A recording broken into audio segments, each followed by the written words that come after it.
A ver, al final se trata de hacer uso de esa idea del juego como motivación. Al final la gamificación no deja de ser una forma avanzada de motivación, o una forma sofisticada de diseño de la motivación. ¿En qué punto puede ayudarles? Yo empezaba hoy la charla diciendo que realmente estamos ante una generación conectada, entre comillas, por decirle de alguna forma, que ha jugado mucho, que sabe jugar, que está acostumbrada a jugar, que incluso aprende idiomas jugando, o intuitivamente saben palabras del inglés porque juegan videojuegos, con lo cual ya están acostumbrados a usar la herramienta y podemos utilizar esa herramienta para potenciar procesos de aprendizaje que les son más tediosos. La idea de la gamificación es convertir en juego aquello que inicialmente no lo es. Un ejemplo, pues las tareas del hogar, en lugar de es una tarea tediosa, pues no sé, hay un aplicativo online, de hecho esto es un ejemplo real, que puedes dar de alta a los personajes. Imagínate un piso de estudiantes, pues das de alta a los 4 y ellos van puntuando, van ganando premios, como van ganando tesoros, oro, no sé qué, bueno, tipo World of Warcraft, pero convertido en la conquista de las tareas del hogar, ¿sabes? Esto sería un ejemplo de cómo algo tedioso puede gamificarse y convertirse en algo más divertido. Al final es aplicar metáforas divertidas a algo que de entrada es tedioso, como lo es ciertas cosas del sistema y del proceso educativo actual para los estudiantes. A ver, recursos, al final, cuando hablamos de gamificar, siempre acabamos pensando en aplicaciones. Yo tengo la experiencia, hago cursos de gamificación y recuerdo a mis alumnos que costaba mucho incluso deshacer la asociación mental juego-videojuego. O sea, cada vez que pensábamos en juego era como pensábamos en aplicación, en desarrollo, en lo cual además nos cortaba un poco el rollo, hablando claro. O sea, lo cual además nos frenaba porque decías, ostras, esto va a ser carísimo, no vamos a poder hacerlo. El juego no viene de ahí y lo decían muy bien asistentes. Durante el turno de preguntas lo ha manifestado muy bien mucha gente en la sala. Todo lo contrario, el juego es algo que está muy anterior a toda esta utilización del juego en las empresas, en los serious games. Todo esto es muy posterior al origen del juego, que es absolutamente tradicional, primitivo y por lo tanto inherente al ser humano. Al ser humano le gusta divertirse, es algo que ya sabemos y además eso puede motivarle a hacer otras cosas.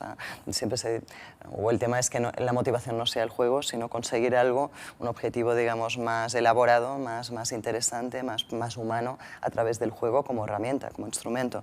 Por eso yo siempre hablo de autogamificación, de que tenemos que, en niños, ok, gamificar, en adultos quizás gamificar, pero siempre enseñándoles a autogamificar. O sea, cuando uno quiere dejar de fumar, quiere empezar a correr, hay una serie de aplicaciones que son recursos de gamificación que te pueden ayudar a hacerlo, pero siempre siendo consciente de que son instrumentos, de que los vamos a utilizar en un periodo concreto y después los vamos a abandonar.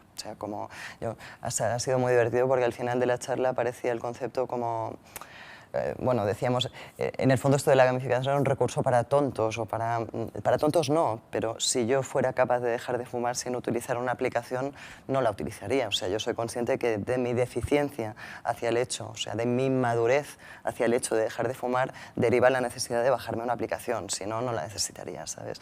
O sea, un poco como herramienta. Creo que es muy interesante para educar esa autocompetencia de gamificación que es muy útil en la vida. El hecho de automotivarse para conseguir logros más a largo plazo o más elaborados, etc.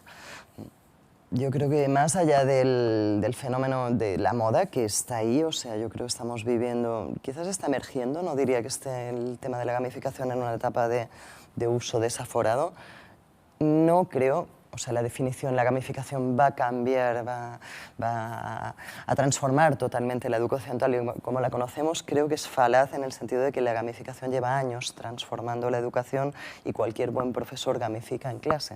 O sea, yo recuerdo, no sé, o ejemplos como los que yo, para potenciar la asistencia a clase este año, no digo que sea buena profesora, pero sí es una técnica de gamificación, pues fue una tontería como la de decir los últimos días de clase que nadie asiste a clase, diré una de las preguntas del examen, me funcionó fantástico. O sea, estaban todos ahí y no deja de ser el recurso que utiliza ahora mismo la publicidad. O sea, todos estos trucos, o sea, sí que es verdad que cada vez van a ser más comunes en el aula y de ahí que van a transformar en parte, van a ser responsables de la transformación en parte del escenario educativo. Pero ya te digo, no, es una pequeña parte de la transformación del mundo de la educación que viene, entre otras cosas por esta digitalización también. Hay aplicaciones que sí, que decimos que no es un tema tecnológico, pero a los chavales les gusta hacer las cosas con aplicaciones, hacer todo este tipo de recursos. Este sentido sí va a cambiar la educación o va a contribuir a mejorarla como recurso eso, de autogamificación al final que te comentaba antes también.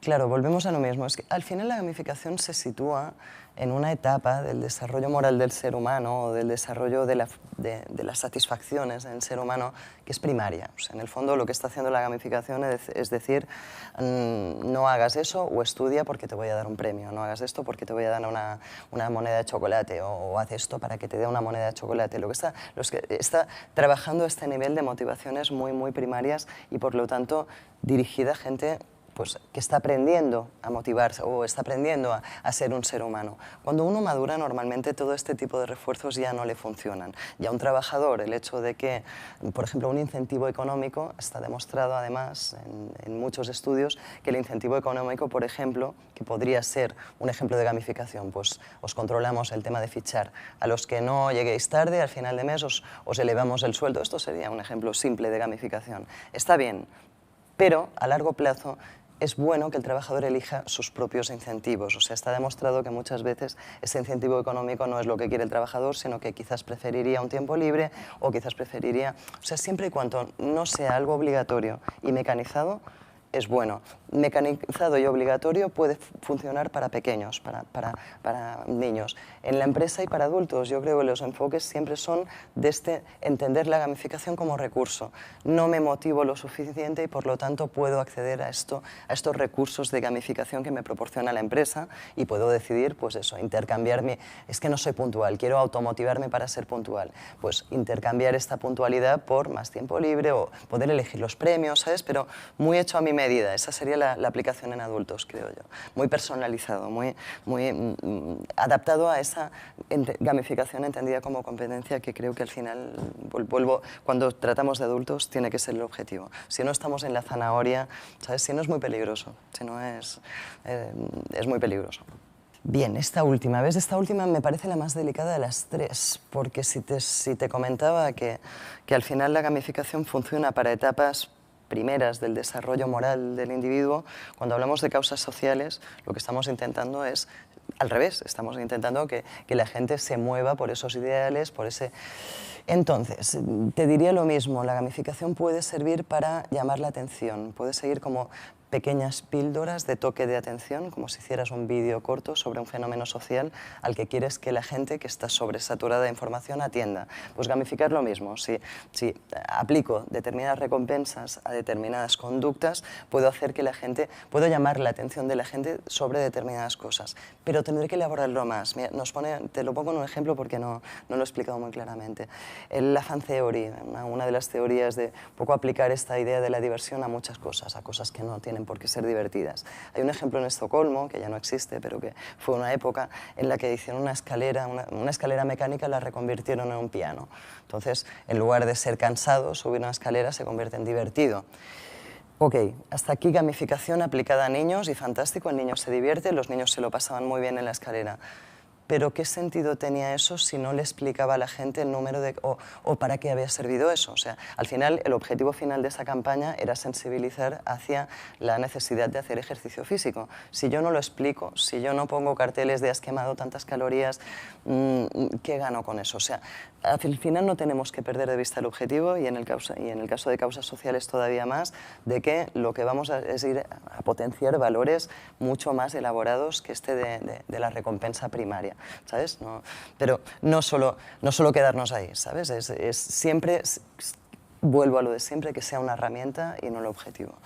A ver, es complejo, pero yo creo que es una mezcla. Perfil en una sola persona es complicado, porque creo que incluso son cosas no incompatibles, pero sí que no suelen darse bien a una misma persona a la vez.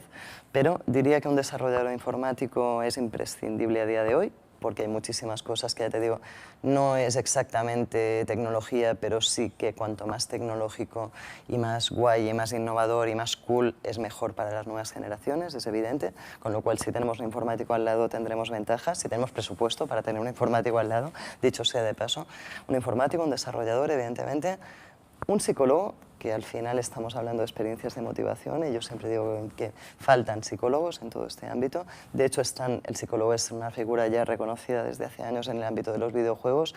Una de las, para mí, autoras más potentes en el tema de gamificación y que curiosamente cuando empezó a hablar del tema no se llamaba gamificación, o sea, hablaba de juego. Es una tal Jane McGonigal, que es una psicóloga, pero que ha trabajado toda su vida en el ámbito de los videojuegos, o sea, diseñando experiencias de motivación pues, para mantener la atención en los videojuegos, para sensibilizar socialmente desde un videojuego, o sea, no solo para enganchar, sino también para causas más sociales.